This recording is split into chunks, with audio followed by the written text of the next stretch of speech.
नमस्कार मित्रांनो, आज आपण बघणार आहोत महाराष्ट्रातील जिल्हा निर्मिती. ही जिल्हा निर्मिती कधी झालेली आहे ही आपण क्रमाने आज बघूया. ओके, तर यासाठी मी तुम्हाला एक ट्रिक सांगणार आहोत, ती लक्षात ठेवा, म्हणजे नेहमी नेहमी लक्षात राहणार. ओके, तर ट्रिक काय आहे? शिजला ग मऊ नवा हिंग पालघरचा. ओके, शी वरून काय येणार आहे? सिंधुदुर्ग. सिंधुदुर्ग. ओके, ज वरून येणार आहे जालना. ओके, ल वरून येणार आहे लातूर. लातूर. ग वरून येणार आहे गडचिरोली. गडचिरोली.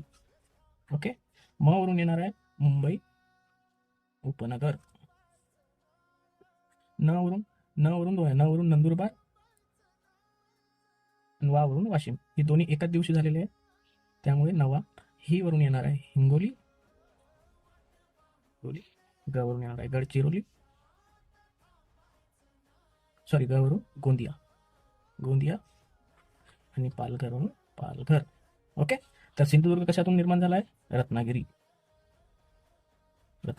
जालना कशातून निर्माण झाला आहे? संभाजीनगर. ओके, लातूर धाराशिव. गडचिरोली कुठून निर्माण झाला आहे?